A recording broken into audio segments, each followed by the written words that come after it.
I don't want to give too much away about myself, but I will say this. I grew up in a small, quiet town in Ontario, a place where people trusted each other, a place where nothing bad ever happened, until it did. Until we realized that the very person who was supposed to be teaching us, guiding us, was watching us, recording us, and planning something worse. The first sub was great.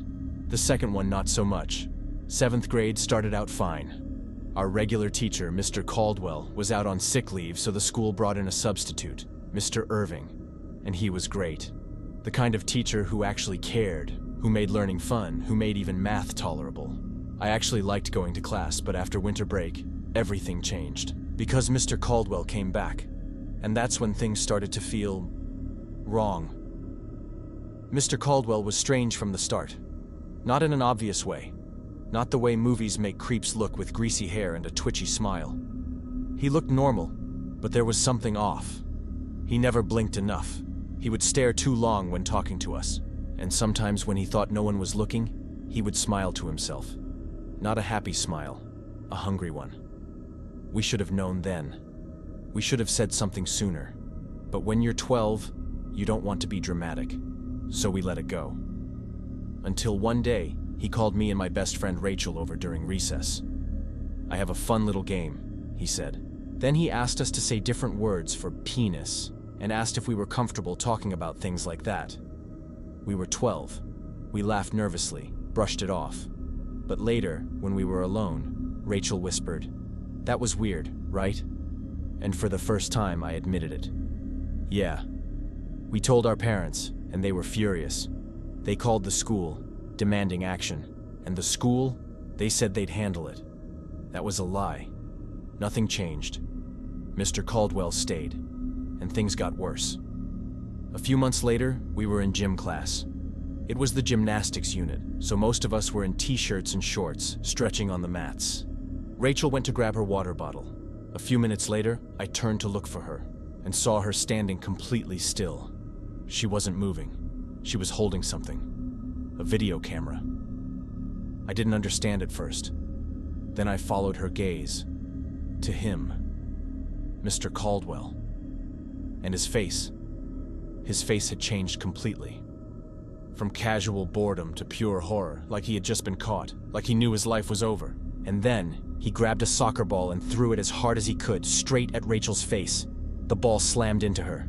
Rachel screamed, stumbled back, then she dropped the camera and ran. I ran too. So did the rest of the class, because by then, we all understood. We weren't just being taught by a creep, we were being hunted. We sprinted straight to the office, our footsteps pounding through the halls. But Mr. Caldwell, he wasn't following us. Because the moment that ball hit Rachel, he grabbed his camera and ran. Not after us. Not to check on Rachel. He ran out of the school. He never came back. Rachel's parents pressed charges. And guess what? The police searched his house. They found dozens of tapes, hours and hours of footage. Our gym classes, our changing rooms, us. He had been moving the camera every day to get the most revealing angles. And the school, they knew he was unstable. They knew he had problems. They let him come back anyway. They let him watch us, and record us, and plan whatever else he was going to do next. Mr. Caldwell was convicted. He was sentenced. But there was one last thing that always made me feel sick. One last thing that no one ever answered. When they searched his house, they found a second camera, one that was still running. It had been recording something. But when the police checked the files, they were gone. Erased. Like someone else had gotten to them first. I still wonder what was on that second camera. And I still wonder, who was helping him? It was the summer before 8th grade at St. Bridget's Academy, a strict Catholic middle school. I wasn't exactly a social butterfly. I transferred in 6th grade to stay with my best friend Maddie, who had been there for years. But Maddie was a year ahead of me, and I never really clicked with the kids in my own grade. So after school, I'd just hang out with her and her friends. That's how I met Mr. Trenholm. The teachers at St. Bridget's were the kind of people who sucked the air out of a room. They were all stiff, humorless, and acted like God himself was watching over their shoulders, waiting for them to mess up. But Mr. Trenholm? He was different. He had wild, messy hair, a half-tucked shirt, and a grumbly voice that made him sound like a hungover college kid instead of a teacher.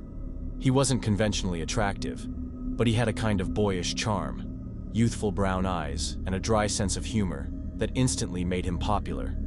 He had this way of talking to students that made you feel like you were in on some kind of joke. I never had a class with him, but Maddie did. She raved about him, how fun he was, how he was one of us. So I trusted her. That was my mistake. Maddie told me she was volunteering at a summer camp that Mr. Trenholm ran. Every morning, a shuttle bus picked up the kids from our school and drove them out to a lakeside camp in the woods. The problem? I couldn't afford to go. My parents were barely scraping by, and St. Bridget's was already bleeding them dry with tuition. But Mr. Trenholm, oh, kind, wonderful Mr. Trenholm, offered me a deal. "Come help out," Maddie told me. "He says you can go for almost nothing if you help supervise the little kids." I should have been wary, but I was young. I just felt lucky, and for the first few weeks, it was actually fun. Mr. Trenholm ran the camp like one big family. The older kids helped out, and the younger ones adored him. He roughhoused with the boys, played guitar by the bonfire, and even let the girls braid his hair when they begged him. He was grumpy sometimes, sure, but it was always in a playful, dad-like way. I started to think, this guy isn't like the other teachers at all. But something changed. At some point, I noticed how he looked at Maddie. At first, I thought I was imagining it. But the longer the summer went on, the more obvious it became. He was always near her, always watching her, always touching her shoulder, squeezing her arm, giving her those lingering glances. One night, by the fire, I caught him staring at her like she was a secret he wanted to keep. It made my skin crawl. Summer ended, and school was about to start again. Then we heard Mr. Trenholm wasn't coming back. At first, no one knew why.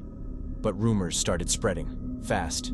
He had been emailing female students, asking them to meet him at the school, to help him set up his classroom, and then maybe go out after, maybe go back to his place. It was Maddie who came forward. I didn't even hear it from her. I heard it from my mom. That's how bad it was. I felt sick. Maddie never told me. We told each other everything. And now I had to find out through whispers?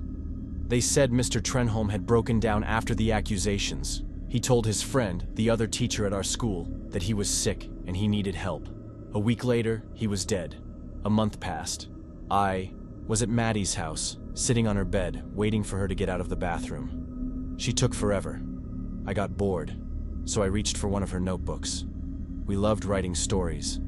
We'd swap notebooks and give each other feedback, so I didn't feel like I was snooping, until I realized what I was reading.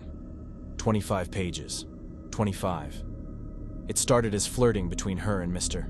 Trenholm. Then they were sitting too close. Then she noticed the look in his eyes. Then I snapped the notebook shut. I didn't read the rest. I didn't want to. I never mentioned it, never asked, never wanted to know.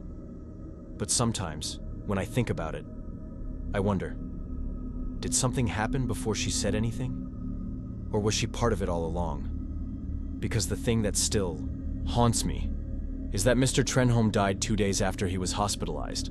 And the cause? Suicide.